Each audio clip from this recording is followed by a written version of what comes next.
সরকারি নিয়মে আমাদের বাড়ি ভাড়া দিতে হবে, উৎসব ভাতা শতভাগ দিতে হবে, বিনোদন ভাতা দিতে হবে। যেহেতু আমরা একই সিলেবাসে পড়াই, বরং সরকারিদের চাইতে আমাদের বেসরকারি এমপিওভুক্ত শিক্ষার্থীদের রেজাল্ট শতভাগ।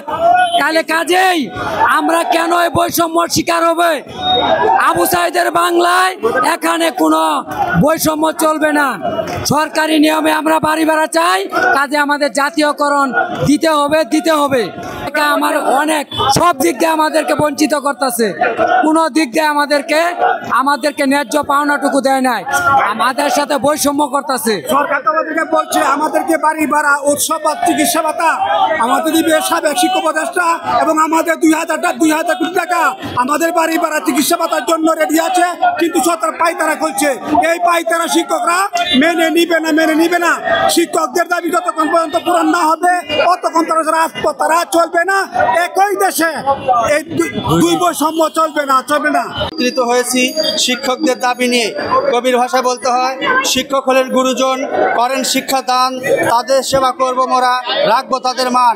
কিন্তু দুঃখজনক হলেও সত্য, এই বাংলায় আজকে শিক্ষকদের সেবা তো দূরের কথা, বরং তাদেরকে অবহেলা করা হচ্ছে। আর সম্মান তো দূরের কথা, বরং অসম্মানের আমরা পাত্র হয়েছি।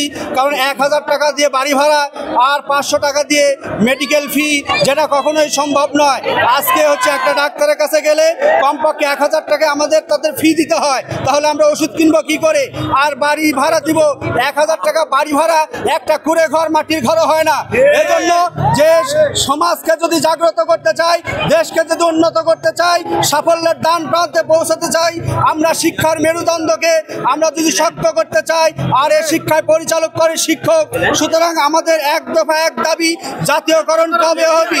যদি করেন জাতীয়করণ, আমরা ছাত্র সমাজ এবং শিক্ষক সমাজ সকলে গোলাপ ফুল দিয়ে করে নিব আপনাদেরকে বরণ, আর আমরা স্মরণ রাখবো আজীবন। সেই সাথে গোটা জাতি আপনাদেরকে স্মরণ করবে। সুতরাং আমাদের দাবি একটাই, জাতীয়করণের দাবি।